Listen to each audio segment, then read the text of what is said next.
Canada has a serious tailpipe problem that it's failing to address. Canadian tailpipes are pumping out millions of tons of planet-heating gases every few days. It is one of our nation's largest and most out-of-control sources of climate pollution. The good news for Canadians is that cleaner electric vehicles, EVs, are available. In Canada, EVs are fueled by our super clean electricity, which for most Canadians is at least 60 times less climate polluting than gasoline per kilometer. And as a very big bonus, electricity is also a whole lot cheaper than gasoline. The bad news for Canadians is that a string of climate policy retreats has undercut the economic case for buying a new EV. That's sending sales plunging this year. Canadians were already lagging far behind in the global transition to cleaner electric driving. Now we've slammed on the brakes and started driving the wrong way. That's leaving Canadians even further behind.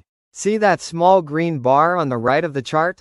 That's Canadian EV sales in May, the most recent data available as I'm writing.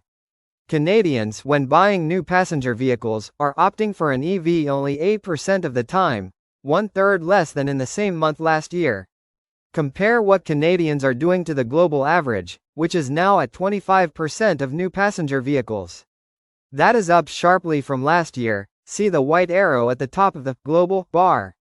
The European Union, EU, is doing even better. Europeans now choose EVs for 28% of new sales. And our Commonwealth peers in the United Kingdom, UK, are higher still at 36%, 1 in 3.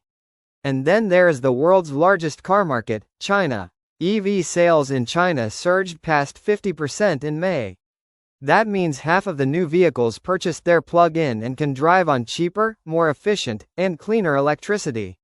The final bar on my chart shows Norway, the global EV leader. EV sales hit 98% in May. In Norway, it is game over for automakers trying to sell new burner mobiles. And that will be true elsewhere soon. The EV transition is happening dizzyingly fast in regions that are prioritizing the benefits of cleaner electric driving. Consider that it took only 6 years for Norway to rise from 50% EV sales to 98%. Here's a list of nations that are currently at or above the 50% EV mark: China, Sweden, Denmark, Finland, Netherlands, Nepal, Iceland and Ethiopia. 6 years ago, EVs were less than 3% of new passenger vehicle sales globally. Today, global EV sales are 10 times higher, at 25% and rising fast.